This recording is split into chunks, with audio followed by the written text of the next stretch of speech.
Hi all and welcome back to the channel, and I hope you're all doing okay. I've got just a few things I want to cover with you later on tonight, and I got something from Helmut Marko later which, if I'd have been the reporter there talking to him, I think I would have pushed him to elaborate on what it was he was actually getting at, because that's quite an interesting thing that he said. I think, I might be wrong, but I think there's got to be something in it.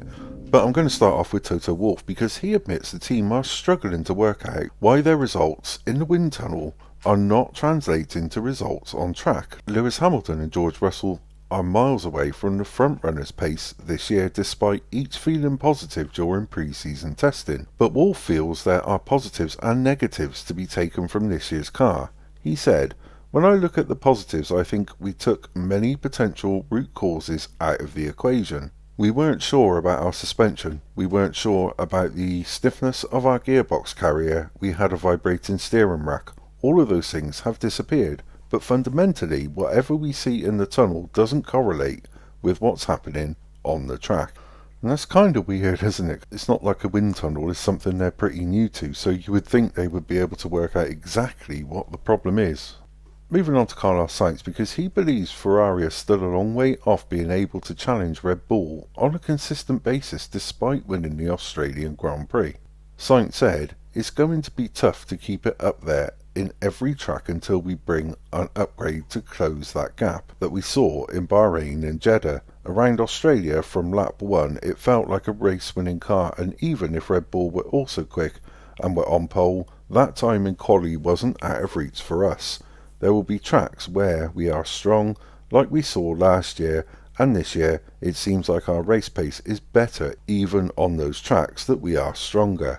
Together with a good development program, I hope that we can challenge Red Bull more often." And I hope so too, but Damon Hill believes Carlos Sainz will be in a good position in Japan this weekend. Asked to make his prediction ahead of the race, Hill said, "I think Carlos Sainz is going to win, Max Verstappen second, and third is going to be Lando Norris. How about that? If I'm right, that would be good." And if Carlos Sainz does win in Japan, it just shows that there's a real fight in him at the moment, obviously to secure his future within Formula 1, I should imagine. And then finally, Helmut Marko.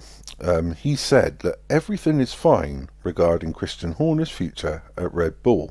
With Horner thought to have the full backing of the company's tyre owners, Marko said, "For the tyre shareholders everything is clear, everything is fine for them.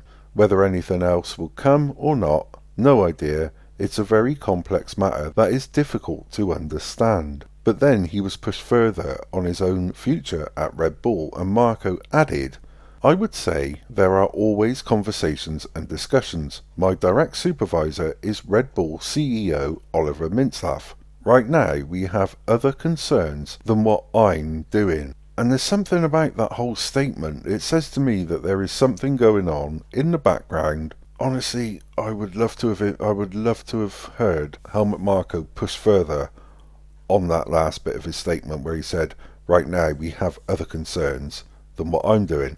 What are those concerns? Maybe I'm just getting a little bit carried away there. I don't know, but I would love to know. I really, really would love to know. But that's all I got for you this evening. Thank you so much indeed for being here with me on my little journey through my ramblings about Formula 1. Thank you also for liking, commenting and subscribing, and of course if you like what I do, please like this video and also press the subscribe button and press the notification bell so you get those all important future warnings of my interesting uploads. Thanks again for everything, and until the next time, take care.